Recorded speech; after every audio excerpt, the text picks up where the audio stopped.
How do I get rid of that? I don't know. Okay.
Casey, another reason. Admit Casey.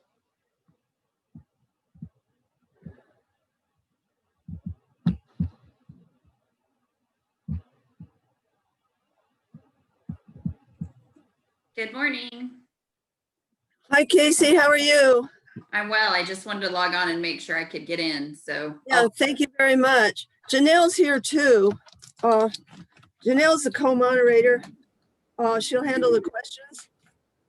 Great. Nice to meet you. Hi, good morning. I got kicked out, so I'm trying to figure out how I get back in here. I can see Casey.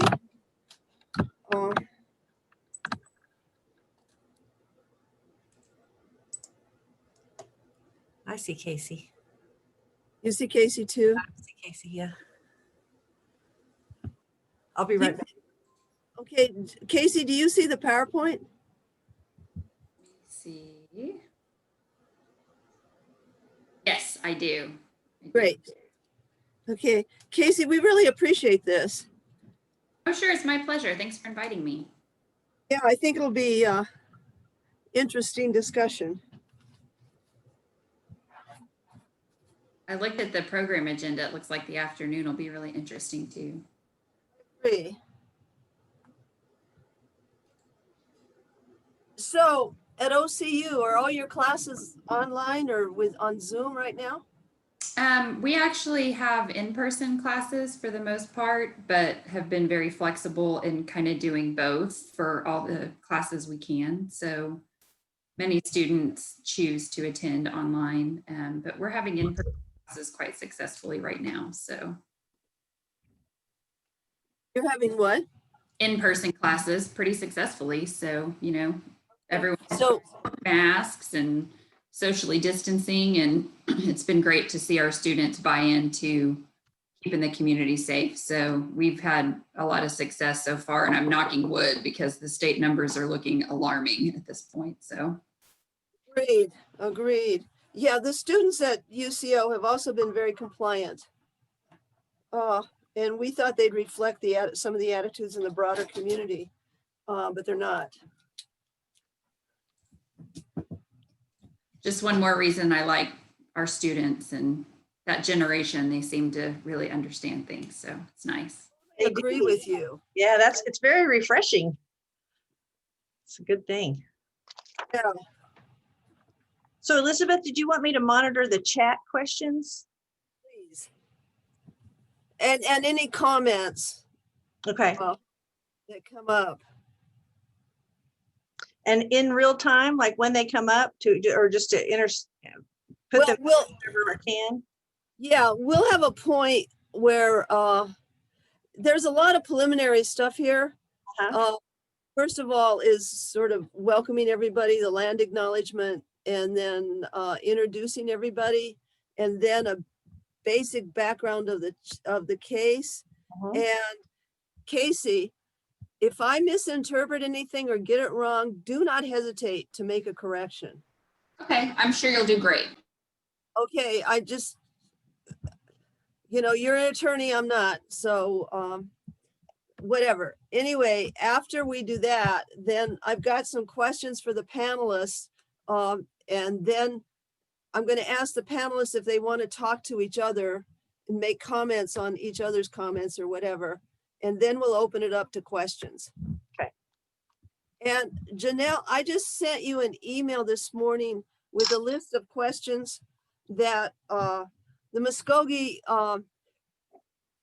Nation sent out a list of frequently asked questions, as did the Cherokee, but some of them were the same. So I took those questions and have a list there. And I think those are the sort of the general everyday questions that your average citizen is going to have. Okay.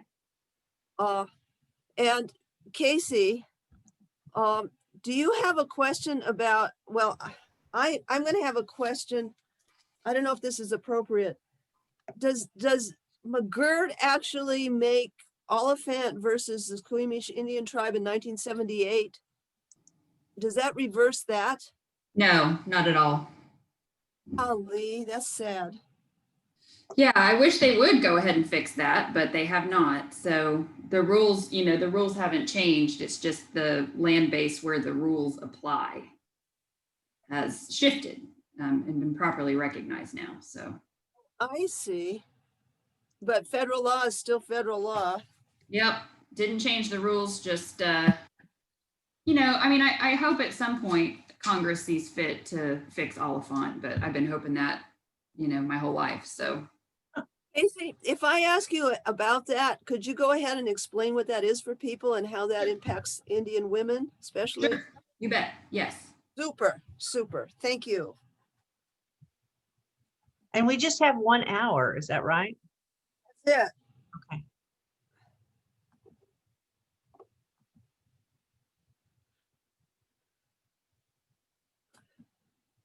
We may be a little late getting started because nobody else is coming in yet. I talked to John the day before yesterday, and I got email from Gregory. We're recording everything.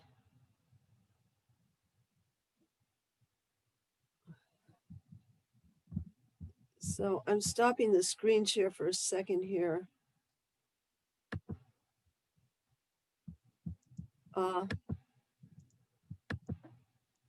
Just to make sure that we're recording material. So we still can't see you, Elizabeth. Did you want is your camera not working or on or something? No, I'll take the thing off. Okay. I didn't want thank you for reminding me. Okay. I'm going to get something off the printer. Okay.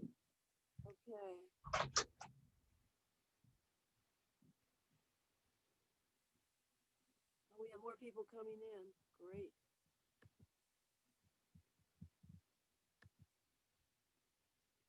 Okay, John's here. Hi, John. Alyssa's here. Hello, Alyssa. Good morning. I don't know if John's still connecting. Okay. And we have others coming in. Hi, Alyssa.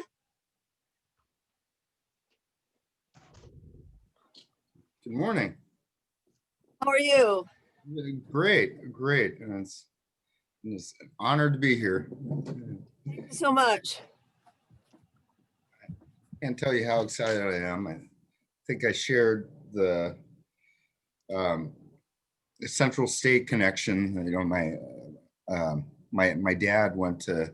My dad had many stories about Edmond. They'd share with me growing up, and he of course got his PhD at OU and taught at OU for some time. And so and of course, all in political science. And so this is a special group, and I'm very excited. Okay.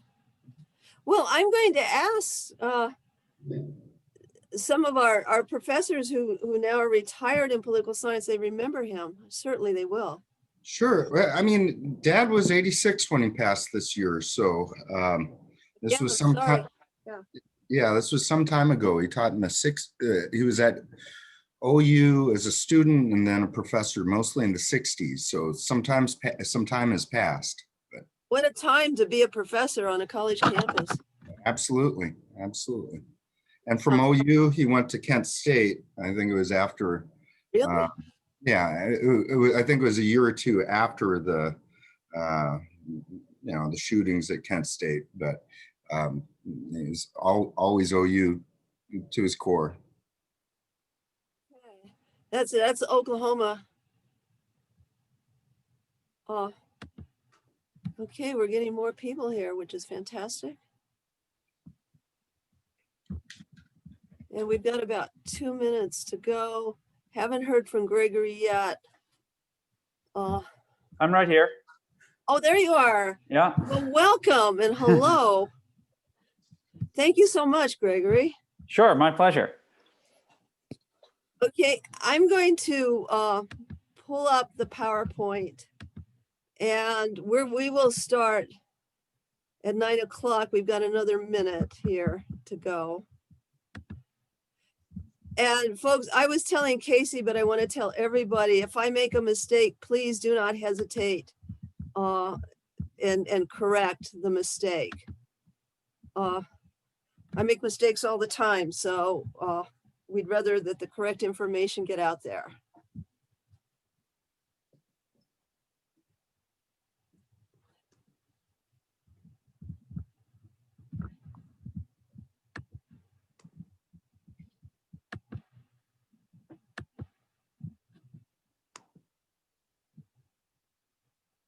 I mean, admitting people as they come in. I thought they could automatically come in, but I don't know what happened. Elizabeth, there is a way to make me a co-host so that I could let him in if you were talking or doing something different. That'd be great. Do you know what it is? Well, I think you have to do it on your end. Okay. There's somewhere. Yeah, go ahead. There's somewhere where it says something about a co-host, and then you just pick whoever is on the screen that you want to be a co-host with you.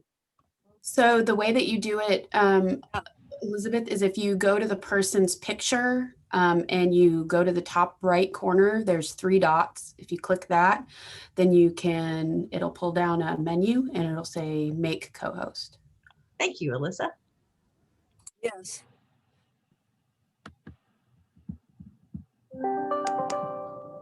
Okay, Janelle. Okay, great. Thank you.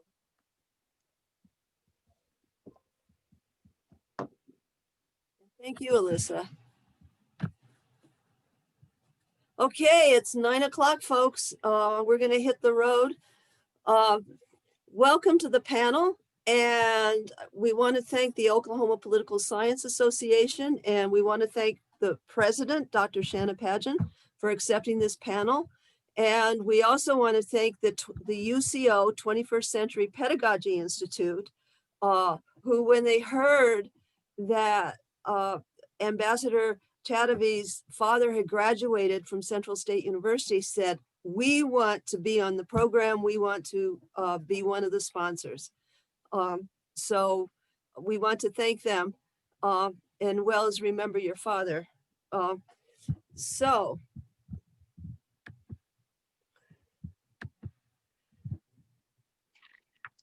welcome, students, and I apologize for my lack of proper accent.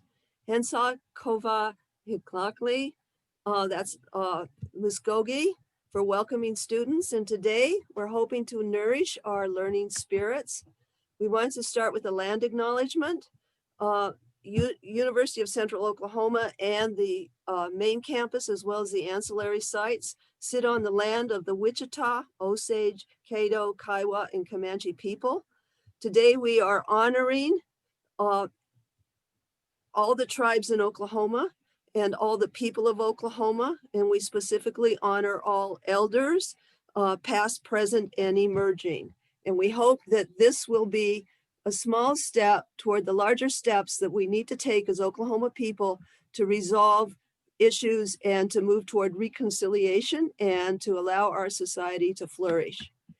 I want to I want to thank Dr. Joe Tripodi, who's on the faculty at UCO and who keeps reminding everyone that he comes in contact with of the importance of studying what's going on with the tribes in Oklahoma and beyond. And he does this in an effort to move us toward greater understanding for our communities, states, and co-nations. My name's Elizabeth Overman. I'm a professor in the Master of Public Administration program. And the co-moderator today is Dr. Janelle Grenler, who's a professor of psychology and director of the Center for Civic Engagement and the American Democracy. And Dr. Grenler is going to manage the chat. So put your comments, your thoughts, and your questions in the chat, and Dr. Grenler will pick them up and aim them toward whatever panelists they go through or to the general panel. And I want the panelists to feel free to jump in and comment, and even a question may be directed toward you, but someone else may also have a comment and a question. And let's just have a full body conversation here about what's going on.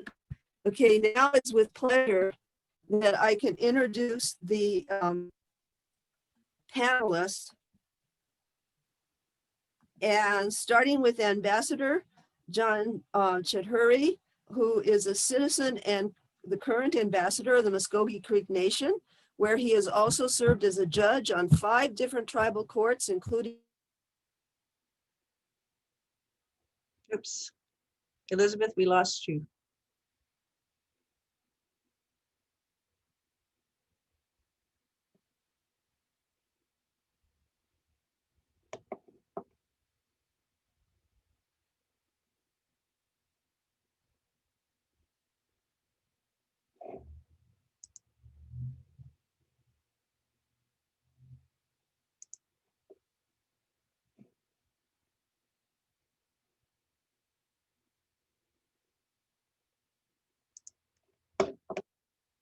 Elizabeth, we lost you and we cannot see the PowerPoint anymore. So you're not screen sharing.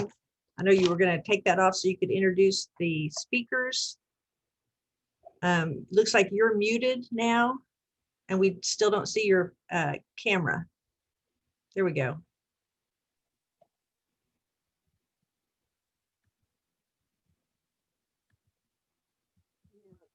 Everyone's frozen. Okay.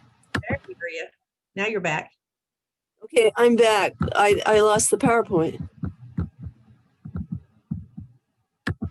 I can find it. I can't find it.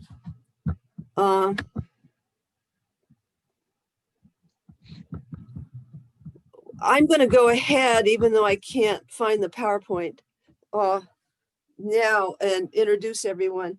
Okay, Dr. Gregory Ablowski is a professor at Stanford School of Law. He also has another appointment. Can you hear me, Janelle? Yes. Okay, he also has an appointment in the Stanford Department of History. His scholarship focuses on sovereignty, territory, and property. And his publications include the history of the Indian Commerce Clause, the importance of Indian affairs in shaping the US Constitution, and the balance of power between states and the federal government. He's a recipient of multiple prizes. He clerked for his writing on American legal history. He has clerked for the US Court of Appeals, Third Circuit under Judge Anthony Sirica. And he's also clerked for the Native American Rights Fund in Washington, D.C.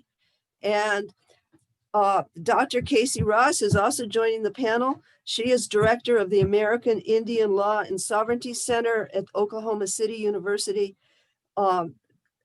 She's the general counsel for the university. She's a citizen of the Cherokee Nation. Previously, she served as the senior legislative officer for the Cherokee Nation in Washington, D.C., and she founded the all-Native female-owned consulting firm, Advocates for Native Issues.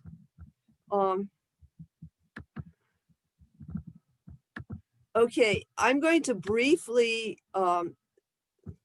outline of McGirt versus Oklahoma. And then I've got some questions for the panelists, for each panelist, and each panelist will speak. And following that, if the panelists want to comment on what their fellow panelists have said or expand on something, we'll be open to that. And then we're going to turn it over to Janelle to look for the questions. Okay, the facts. The decision from the United States Supreme Court was announced on July the 9th of this year. And basically, Mr. McGirt, the Seminole Indian, was convicted in the Oklahoma State Court of molesting children. In post-conviction proceedings, okay, the argument was made that Oklahoma did not have a criminal jurisdiction over him because he was an Indian and had committed his alleged crimes in Indian country, which was on the Muskogee Creek Reservation. Okay, the argument was that the only tribe, the argument was that only the tribe and the United States, pursuant to the Major Crimes Act, had jurisdiction over him. Okay, the finding was that the court the court of Oklahoma and Oklahoma was in violation of the core principle that Indian tribal governments retain inherent tribal sovereignty and tribal criminal jurisdiction over any Indian who commits a crime within Indian country. The question they were dealing with, and I quote, "Today we are asked whether the land on which these treaties premised remains an Indian reservation for purposes of federal criminal law. Because Congress has not said otherwise, we hold the government to its word." Okay, so Ambassador, would you like to address any of this? Absolutely, Dr. Overman. And got booted off the Zoom call a couple minutes ago. I'm not sure if it was on my end or yours, but I just want to jump in by just saying how much of a distinct honor joining this panel is for me on not just a professional level, but a personal level. I just really am grateful to the Oklahoma Political Science Association, as well as UCO and the entire organization as well. Just very, very briefly, without this community, I'm not sure I'd exist as a person. My dad went to Central State for his undergrad back when it was Central State. And so he has many, he shared many stories about his time in Edmond growing up. And then he later pursued his doctorate at OU in the late 50s, and he taught at OU for many years in the 60s. And during that period in the 50s, he met my mom. Both of them were kind of runaways in their own light. My mom had made the big trip all the way from the Tulsa area to Western Oklahoma, and they met in Norman. And, after that, I came to be. So this organization is very close to my heart, and it's a deep personal honor to join you all. So yes, I would love to speak about the decision. It was profoundly important to not just Creek Nation, but I think all of Indian country, tribes throughout the United States, but also profoundly important for American citizens throughout the US. Understanding and reconciling the relationship between tribal nations and the United States is fundamentally important in this important social moment that we're in, social justice moment that we're in. Tribes are an inherent part of the fabric of the American story. Creek Nation is a perfect example of one of the threads in that fabric. For us, our nation-to-nation relationship with the US extends beyond the 1866 treaty that was at issue in McGirt, all the way back to the very first treaty that the U.S. entered into with the tribal nation after the ratification of the U.S. Constitution as we know it today. So Constitution ratified in 1789, first tribal treaty, treaty with the tribal nation, 1790, the Treaty of New York, negotiated in George Washington's home and signed by the leadership of Creek Nation, including ceremonial leaders.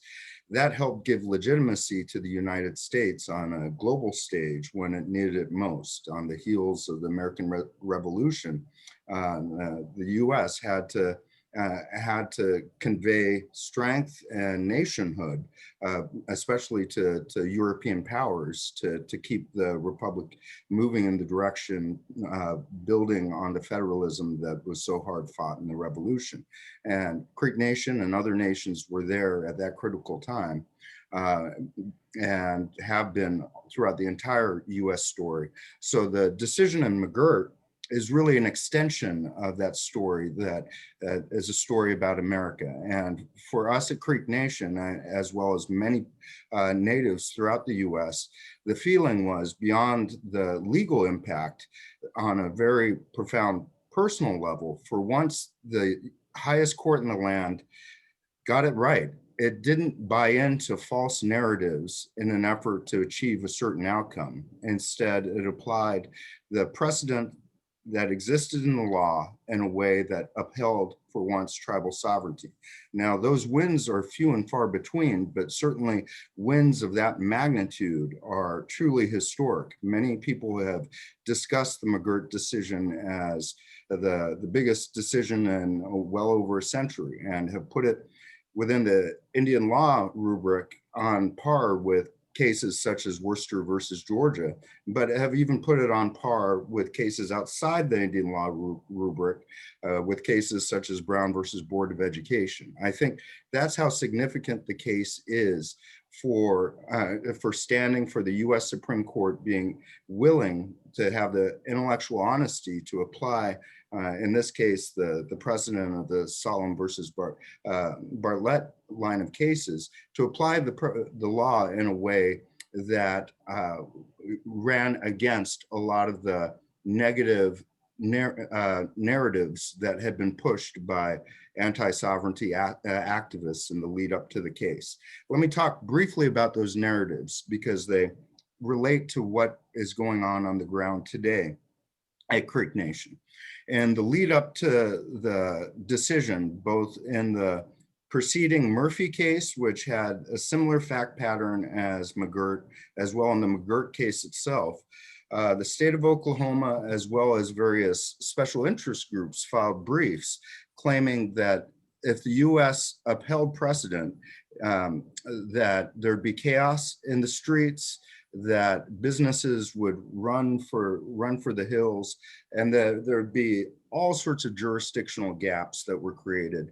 Therefore, the US should find a way, or the Supreme Court should find a way to create a judicial exception to the longstanding precedent that only Congress can diminish or disestablish reservations. So to be clear, these briefs argued that the sky would fall if the court upheld the law, and therefore the court needed to create a judicially crafted exception to precedent because of these narratives. And the court didn't buy that, as we see, and fortunately held fast and in a beautifully written decision. But outside of the beauty of the prose, the intellectual analysis of the decision really showed that Justice Gorsuch's understanding of the foundations of Indian law show that he's an intellectual heavyweight on the court, and one that the court has needed for some time, who really understands the history of Indian law. The court didn't buy it. The court didn't buy into those false narratives and got it right. Now, what that means, the reason I bring that up is those false narratives continue to this day. Immediately after the case came out, and we can get into more detail on this if the audience wants, but immediately after the case came out, there was a call to pursue legislative action to roll back parts of McGirt, as if McGirt presented a problem to be fixed. Instead, Creek Nation and really universally, tribal nations across the country have pointed out that McGirt didn't create jurisdictional, a set of jurisdictional gaps. If anything, it brought jurisdictional clarity to the landscape in eastern Oklahoma, meaning scholars know what reservations are. We know what laws apply on the reservations, and we know what opportunities there are for joint collaboration between tribal nations, the federal government, states, and local communities. And we know what paths forward can work in those scenarios, and we know what paths lead to bad outcomes. And the idea of a reservation, there's nothing profoundly new in that. The Supreme Court simply clarified what the playing rules are, and now with those rules, we can work together to build a brighter future. Second, this idea of chaos. Creek Nation, back to the foundations of the United States, and frankly, long before the state of Oklahoma ever existed, as I said before, it has a long history of collaboration with its partners, going back all the way to its days in Alabama and Georgia. That hasn't always led to the best outcomes for us. We were removed despite efforts to work on public safety issues with our partners even back then. But that certainly has continued throughout our entire existence. At the time McGirt was issued, we had over 40 cross-deputization agreements in place. And since McGirt was issued, that number is inched up close to 60. Our approach has always been to collaborate with our partners for purposes of securing public safety and also for purposes of building a better future. So those narratives that preceded the decision were immediately brought up again, these sky is falling narratives, in this push for legislation. And we've seen them really accelerate in the last couple of weeks. The timing of this panel is perfect because within just the last 2.5 weeks, an organization known as, I think, the Oklahoma Council for Public Affairs has effectively called for the disestablishment of reservations in Oklahoma, and in trying to call for it has pushed some of these snake oil narratives about confusion and in the jurisdictional landscape and economic development costs to Oklahomans. And those narratives just aren't true. And let me talk about them just briefly. Shortly after the decision, Principal Chief Hill, who sends his regards, set up the Muskogee Reservation Preservation Commission. Now, technically, the state created its own McGirt Commission a few days beforehand, but our commission was well in the works, from day one, and it just got rolled out, I think, a couple days after the governors did. But the whole point of that commission was to pull together the best and the brightest in our nation, and we have many talented Muskogee Creeks within our court system, within our just larger community. And the people on the commission, just very briefly, include several Ivy League trained justices and judges, the most recent winner of the National Court Judges Best Judge Award, a MacArthur Genius Awardee, and the list goes on and on and on. We've got former agency heads from the federal system. Chief Hill pulled all of us together and put us on this commission. And the point of the commission was to do really two things: to work inwardly, to look at all aspects of governance, to address how we can responsibly but assertively build into the sovereignty and jurisdiction that was recently affirmed in this historic decision. But secondly, to look at external opportunities to work with our governmental partners, but also our business partners to build a better future for not just Creek Nation citizens, but all Oklahomans. And we've been doing that. We've been doing it aggressively. Our leadership has been in active coordination with state and federal leaders. Just a week and a half ago, we met with Attorney General Barr. We were in regular contact with the U.S. Attorney's offices in our nation that cover our nation. We meet with the governor, but we also meet with business leaders. Again, the focus of most of our meetings is to say legislation is not necessary. There's nothing broken to be fixed. If we take this moment to embrace the opportunity before us, we can build a better future together. Let me talk very briefly about those opportunities.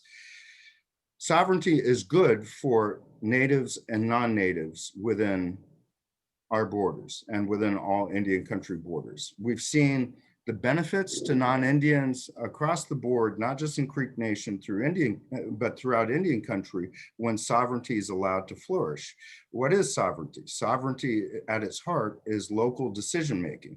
It's decision-making made by the governments who are closest to the problems at hand and who can fully understand the opportunities that exist. Sovereignty is about building an infrastructure, building a governmental system that protects everybody. And that's what sovereignty is about. When states and tribes work together, you have beautiful incentives for business that come about. It's not just about tax bases. You can provide regulatory incentives that help spur economic development across the board. We see that on reservations with commercial corridors throughout the United States. Sovereignty is not bad for business. Furthermore, it's great for public safety. Whereas before McGirt came about, in this one small subset of crimes that were at issue, namely crimes committed by Native Americans on tribal lands or on reservation lands, whereas only the state of Oklahoma purported to have jurisdiction over those crimes before, and frankly had a spotty record of engaging in public safety over the actions over those lands. Before McGirt, you had one power with a spotty record, frankly, of ensuring safety of over those types of crimes. After McGirt, you had a clarification that you had two superpowers now fully empowered with the responsibility and the authority to go after bad guys in those two types of crimes. You had one of the foundational tribal nations in the US, as I mentioned before, Creek Nation, part of the US story from day one, and you had the United States itself. That means more resources for Oklahomans being brought to the table, more law enforcement, more judges, and more muscle to be brought to go after bad guys within Oklahoma.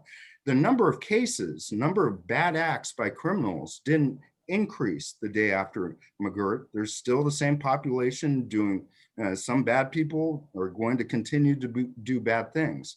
But instead, you had multiple jurisdictions with the opportunity to share authorities and share resources the day after McGirt. And we've seen how that's played out.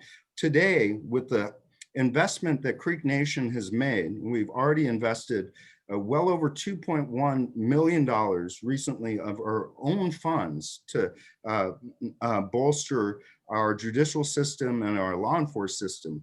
Today, with the new hiring of additional law enforcement, as well as prosecutors, public defenders, and building up our court system, we have more law enforcement today and more judges addressing public safety issues on our lands in our neck of the woods in eastern Oklahoma than we ever have before. So in a very real sense, Oklahomans within Creek Nation are institutionally much safer than they were before. Now, there are always going to be transitional items when you're dealing with these watershed cases. And we stand ready as Creek Nation, both through its commission and through its departments, to work with local DAs and sheriffs to the best of our ability. Most DAs and sheriffs have entered into cross commissions with us, but a couple haven't. And our hope would be that leaders and business leaders as well would use the bully pulpits of their positions to encourage state and local, local DAs and sheriffs to work closely with us rather than using their efforts and energies to push for misguided legislation. So finally, I want to make the point that we're in it for long-term prosperity for all people. We have 2 hospitals that serve tribal citizens and non-citizens alike, including many non-natives. We have a whole variety of health clinics that serve non-natives as well.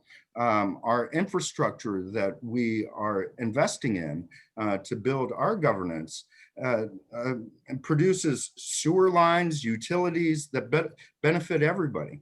The jobs that Muskogee Creek Nation creates through its economic activities are jobs for Oklahomans. The downstream effect of our businesses are huge. I can go into some of our economic impact numbers, but it's well over $1 billion nationwide based on our 2017 economic impact numbers. Finally, any resources generated by tribal economic development stay home. They don't, these are governmental revenue resources from any tribal economic activity, meaning they fund programs and services that support the entire community. These aren't profits. Profits go to investors and shareholders, oftentimes people who live out of state and sometimes out of the country. Supporting tribal sovereignty means supporting Oklahoma. And we saw the win in McGirt as casting out of false narratives, an application of the law in an intellectually honest way, and a moment where a future was presented that if we embrace it and work together will benefit everybody who works hand in hand to achieve it. That's how we saw McGirt. It's an honor to join you all today, both, as I said before, for personal reasons and professional ones.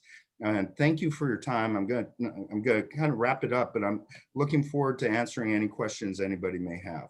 Modo. Thank you very much, Ambassador. And I'm sure we'll have a lot of questions here. Okay, Dr. Blasky. Yes. Well, it's a great pleasure to be here and speak to all of you. My involvement in this case has been sort of from a distance and pretty abstract. So it's exciting to hear about some of the practical, immediate implications of this for the Creek Nation. It's been a real pleasure to work on the case. I was involved a little bit with Susan Works, who some of you may know, as she compiled the legal historian's brief. She did really outstanding work, and I was really honored to sign on to that.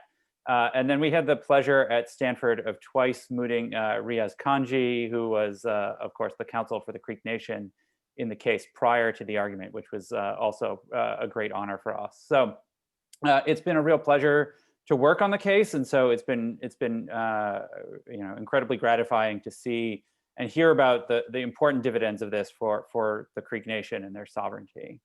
In my remarks, I want to just speak very briefly because I don't have anything nearly as insightful or profound to offer as the ambassador.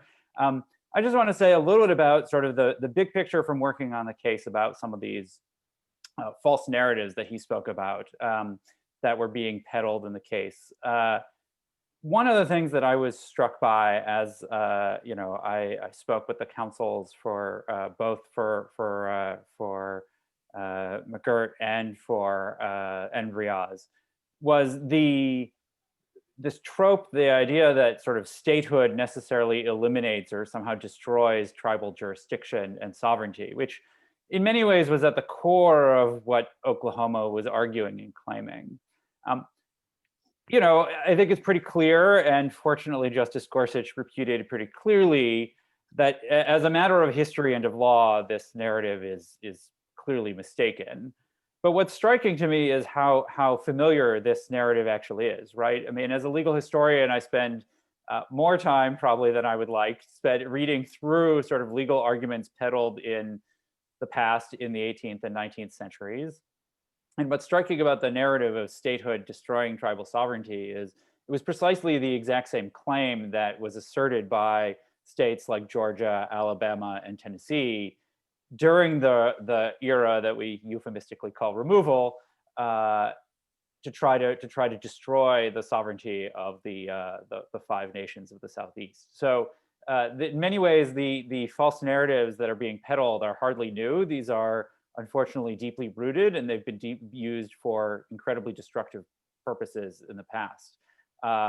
And so, I mean, it was at once depressing to see sort of a rehash of some of these same arguments without any sense of irony or awareness. And one of the things that's been frustrating to me as a legal historian is to see Justice Thomas sort of pick up and champion many of these same ideas that he's been peddling this in many of his dissents. So, you know, I don't think we should congratulate, we should rest too easy. I think these narratives are unfortunately still around and still have some life to them.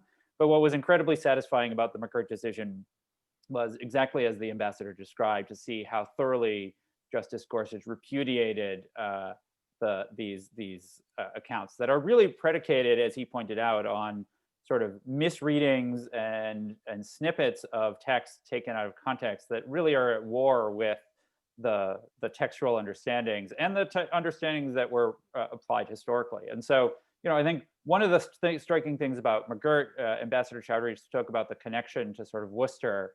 One of the things I think that's notable is that actually it's in some ways a perpetuation of Worcester, right? In other words, it's the same question of whether the states can arrogate to themselves the power to sort of assert power over Native peoples within their territories.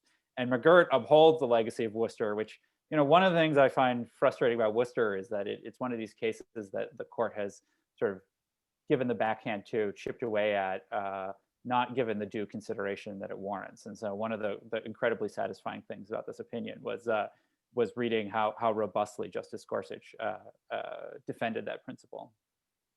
I will say one thing in closing, which is just to note that as significant and important decision as McGirt is, I nonetheless sort of feel it's a slightly depressing fact that we have to hail it as a hugely significant decision, because there's no question that it has huge implications, which Ambassador Chowdhury spoke about.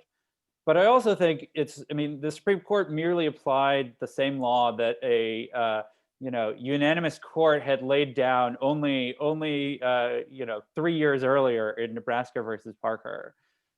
And so the fact that the law remains the same when the stakes are high, as opposed to when the stakes are perceived to be low by the justices, you know, I think that in some ways merely defines the sort of basic principles of rule of law that we hope to apply. And so I think it's telling that merely having the Supreme Court apply the rule of law is in fact such a huge and significant decision. That's not to diminish the significance of the decision, and I think it's a huge credit to the Creek Nation and their advocacy and all of Indian country that really came together to fight this case. But I think it reminds us of the challenges that still exist in what Native nations face before the Supreme Court. Thanks. Okay, thank you. Professor Ross, would you like to address the significance of the decision, and what do you think is going to happen in terms of Indian law moving forward? Sure. Thank you so much. And thanks to the Oklahoma Political Science Association for hosting this. I'm really happy to be here with everyone today, and I'm honored to be presenting with such impressive co-presenters. I really have just a handful of remarks and 100% agree with what my co-panelists have already indicated.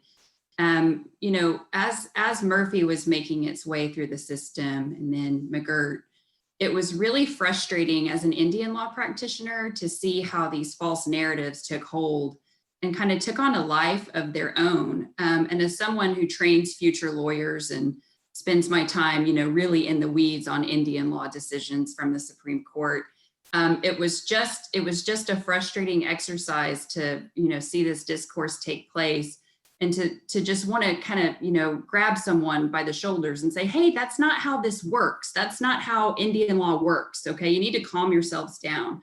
But those Chicken Little narratives, that's exactly how I have categorized them as well, Ambassador, just really became kind of a life of its own, and really started to influence how Oklahomans saw the case, and how even folks outside of the state of Oklahoma started to see the case. I mean, we already grapple with a real misunderstanding of tribal sovereignty as a general matter. But then when you layer onto it these concerns that just kind of took hold and blew up, it became, really important for Indian law practitioners to be able to answer questions, to be able to speak with our colleagues who are also lawyers, to explain to them, when you're working with your clients, hey, you don't have a background in Indian law, but when you work with your clients, these are the things that you need to be aware of so that you can help us kind of put those fires out. I do a PSA where I tell folks, please don't get your news or your legal analysis off of the Facebook. Please just stop doing that, folks, right? Because I saw just inflammatory stuff, especially when Murphy was first decided at the 10th Circuit, folks saying, oh my goodness, the tribes are going to own all of the land in Eastern Oklahoma. If you have a house in Eastern Oklahoma, you're not going to own it anymore. The tribes are going to own all the land. That's just not even close to being true. And again, that's not how this works.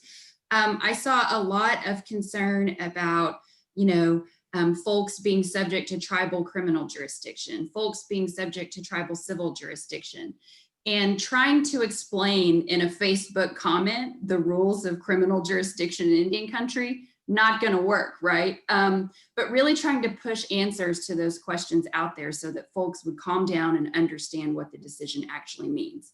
The sky is absolutely not falling. A couple of points I'll make. A lot of the questions surrounding criminal jurisdiction have been frustrating to see, particularly because nothing about the McGirt decision changes the rules of criminal jurisdiction in Indian country. The rules have not changed. They are still the rules that we all learn when we take Indian law in law school. There's nothing different about those rules. Now, the proper recognition of Creek Nation as a reservation-based community shifts how those cases will be handled sovereign to sovereign, but it doesn't change the rules, right? We're still dealing with the same rules that were in place before. Same thing with civil jurisdiction. When I teach civil jurisdiction in Indian law, it takes me about 6 weeks to try to weave together all of these different cases to try to teach students what the rules are. And at the end of the day, it's a mess. I mean, I'm just going to tell you, it's a complete mess because the Supreme Court, bless their hearts, they don't even use the same terms when they talk about jurisdiction in civil cases as they do in criminal cases. But, those rules also haven't changed as a result of McGirt. And so really, trying to embed an understanding of how the legal system responds to Indian country concerns has just been a really important and somewhat frustrating task. I'll close just my brief remarks. I definitely want to leave enough time for there to be interaction with folks who are attending. But I'll close my brief remarks just following up a little bit on what my co-presenters have mentioned related to Gorsuch's influence on the court. Now, when Gorsuch was nominated, he comes to the Supreme Court from the 10th Circuit. And I work at Oklahoma City University. And during the time of Gorsuch's nomination, the president of our university was Robert Henry, who was the chief judge of the 10th Circuit. So Robert has a wonderful understanding of federal Indian law. I've had the occasion to be able to visit with him about his perspectives on Indian law cases. It's just like a really cool intellectual conversation that you can have. But President Henry was very supportive of Justice Gorsuch. Went and testified on his behalf in front of the Senate as confirmation hearings. But what I was really pleased to see when Justice Gorsuch was nominated, that Turtle Talk blog, if you guys don't follow the Turtle Talk blog, you totally need to, it's awesome. But it's like, the Indian law blog. But Turtle Talk did an analysis of Gorsuch's treatment of Indian law cases while he was on the 10th Circuit. And what Turtle Talk found was that in over 90% of cases, Justice Gorsuch cited in favor of the exercise of tribal sovereignty. Those are great statistics to have as you're looking at a potential Supreme Court justice, but you didn't really know how it was going to play out, right? You didn't know how it was going to play out. The first opinion that I got to see from Justice Gorsuch was a concurrence in a treaty rights case out of Washington State. And it was just awesome. Like, as an Indian law practitioner, as an Indian law professor, I spend my time in the weeds on these Indian law cases. And I'm telling you, it gets depressing. I'm like the most toxic person you've ever met the first 4 weeks of every semester, because going through all that over and over again gets really, really hard. So to actually see a Supreme Court case, even though it was a concurring opinion in that instance, that, you know, really just used all of the law that we teach our students to use in framing their arguments, it was just a thing of beauty, something I hadn't seen before. So because we have that leadership on the court now, as it relates to Indian law cases, I have a lot of hope that as Indian law cases make their way through the system, there's at least going to be a voice of reason on the Supreme Court in handling these cases. And I can't say that in my whole career, I've ever had that kind of optimism. I'm the law professor who tells students, hey, y'all might not want to take a case up to the Supreme Court right now. They're hostile. But now I feel like there's at least some hope for how the Supreme Court will look at Indian law cases, particularly because of Justice Gorsuch's leadership and vast knowledge in the area coming from the 10th Circuit with so much Indian law under his belt. So I definitely want to leave time for questions. Those are my opening remarks. And again, thank you so much for having me here today. Thank you, Casey Ross, for that. And Janelle, do panelists, do you want to address each other in any way? We can't hear you, John. Well, I just wanted to say I agree with everything that has been said, and it's an honor to join my fellow panelists. This moment, public education is critical in this moment because these false narratives persist. I love Greg's comment about how we've seen this before.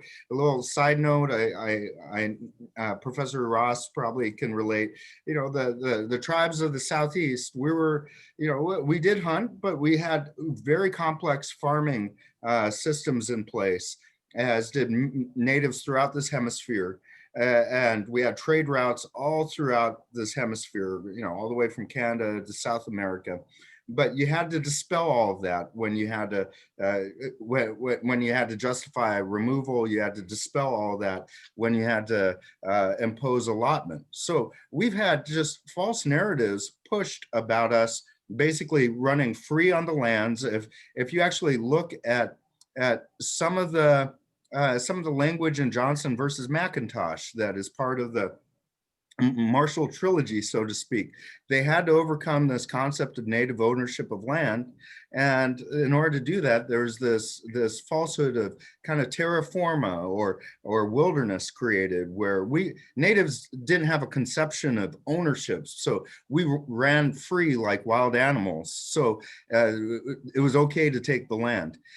You need a false narrative to push bad policy. We've seen this time and time again. We're far too sophisticated and organized now to not call folks on it when it's being pushed this time around. But this is part of a continuing story of false narrative, bad policy, false narrative, bad policy. That's why panels such as this and the work of my fellow panelists is so critical. How do you fight false narratives? You fight it with truth and positivity, and that's what we're trying to do. So it's an honor to be on this panel with my fellow panelists. Okay, thank you. Dr. Grendler. Yes. So there's a question from one of the members in our group about asking all the panelists to talk about the rights or jurisdiction of a Native American that lives within a reservation of a different tribal nation. I'm happy to start off and let my co-presenters correct me. But when we think in terms of the rights of individuals who live inside of Indian country, it's important to understand that the way the Supreme Court has crafted rules, there's actually a different rule for purposes of criminal jurisdiction than there is for civil jurisdiction. When we talk about a tribe having authority to prosecute a crime, the question is, are you an Indian as defined in federal law? So whether you're a member of that tribe or not, if you are an Indian person, the tribal court can exercise criminal jurisdiction over you. When you think in terms of civil jurisdiction, the court uses the term member and non-member. So when we think about civil jurisdiction, really the tribe has more authority over its own members than it does non-members. So you could be a member of a different American Indian tribe living inside of the tribe's reservation. So even though you're native, you're a non-member of that particular tribe. And so you'd fall under that non-member category for purposes of civil jurisdiction analysis. I'll say a lot of the concern, especially from the OCPA, but a lot of the concern about, being hailed into tribal court, I have found to be annoying. And what I've tried to do is put a plug in for tribal courts. I don't understand this fear of going into tribal court. I guess maybe folks just haven't ever been and they don't know what it's like. But tribal courts are absolutely competent courts. They are absolutely sophisticated courts. And you shouldn't be afraid to go to tribal court. I'm putting a plug in for tribal courts and telling folks, go litigate there, okay? You're going to have a sophisticated set of laws, sophisticated set of procedures, really talented judges and staff. So I really, I understand, the questions about, when can a tribe exercise jurisdiction over me? But just, as a general matter, don't be afraid to go into tribal court. Tribal courts are awesome. Would anyone else like to comment on that question? I'll just chime in here very briefly. Everything that Dr. Ross said is exactly right. And, we face these challenges of teaching our students these complexities. I'm envious that she gets 6 weeks. I have nine weeks, 18 classes for all of federal Indian law. So we cover things at great speed. The one thing that I will add is, particularly when we start talking about rights, is another sort of false narrative that gets peddled is the sort of tribes as extra constitutional, or somehow the idea that the protections of the Constitution don't apply to tribal courts. You see this trope come up in a lot of the Supreme Court opinions when they're particularly eager to cabin tribal jurisdiction. I mean, and again, I think what's striking here is sort of the distrust that this shows of tribal courts, because the Indian Civil Rights Act applies nearly all the provisions of the US Constitution to tribes and limits them in most of the same ways that states and other sovereigns are limited. And yet, what the key difference is that the remedy for most of those violations lie in tribal courts. And there's been scholarship done on this, and it turns out that tribal courts are, as you might expect, pretty diligent protectors of the provisions under ICRA. In fact, sometimes they go above and beyond the comparable protections that exist in state and federal courts, right? That the protections turn out to be more substantive and less sort of box checking exercises by the courts. And yet, I think this idea that somehow Indian country is some sort of space beyond the Constitution, where Constitution doesn't apply, which we see, appeal far too often to the justices, is another one of these stories that I think anytime you raise the word rights, that specter comes up. And so I just think it's an important point to flag as well, and another one of those narratives that the ambassador was speaking about. Just here. I could go on and on about some of our, some of our institutions and some of the people in there. But when I was kind of like rattling off some of the power players that we have, we're also honored. Professor Ross, she's got a colleague, fellow Cherokee Nation colleague, Dean Leeds, the first Native a woman to run a law school. We're very honored to have her join our panel of judges, and that are our trial court judges in Creek Nation. And we've got come to tribal court. This is what we said to Attorney General Barr when we met with him a few days ago. It's like, I think you'd be very pleased to know that lawlessness is not tolerated in Creek Nation, and we have the firepower to go after bad guys at Creek Nation. That's what we do, and we do it in a way that enhances overall harmony of the community. We don't just prosecute for punitive purposes. We have an eye towards, kind of building a community fabric to make the community stronger in the long run. And that's always been our philosophy. It's just, we don't track our success by how many numbers we tick off. We have a very healthy diversion program and a restorative justice model that we implement.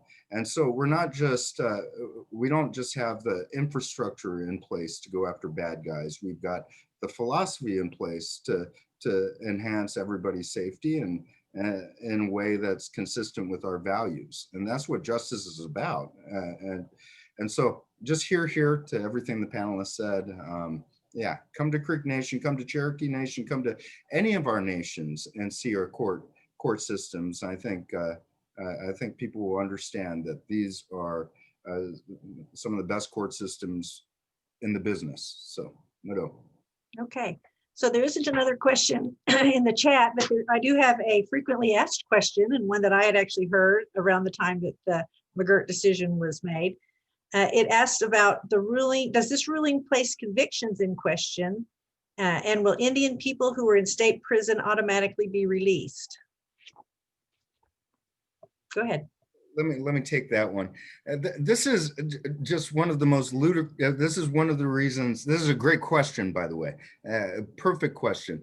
But this false narrative that's pushing legislation. Well, okay, if the Supreme Court recognized that the state of Oklahoma had been unlawfully exercising this authority for all these years, there's such a thing called ex post facto protections. How in the world can legislation retroactively address all these crimes that supposedly fall within a jurisdictional gap?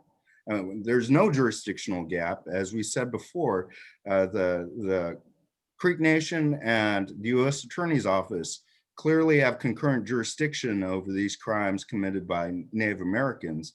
And now that the playing field's been clarified, that's being put into action. And so there is direct and regular conversations between our offices and the U.S. Attorney's offices about how to exercise this concurrent jurisdiction in a way that, intelligently targets resources. Sometimes both jurisdictions may prosecute, sometimes depending on the crime, one may and the other won't. And a lot goes into that. But the point is that there isn't a jurisdictional gap. There may be a transitional period while we figure out how to work together in the most efficient manner possible now that the wrongful exercise of this jurisdiction by the state has been taken off the table. But this call for legislation, you can't legislate retroactively subject matter that didn't exist beforehand.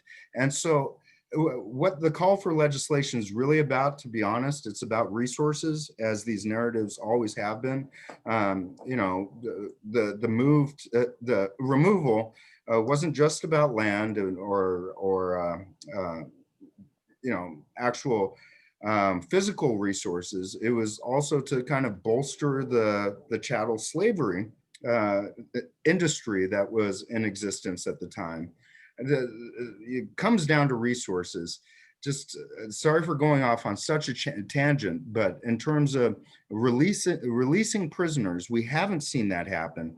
What has happened in a couple of very high-profile situations is that a couple sheriff's offices rushed to judgment in releasing prisoners without coordinating with Creek Nation to ensure an orderly transfer of cases.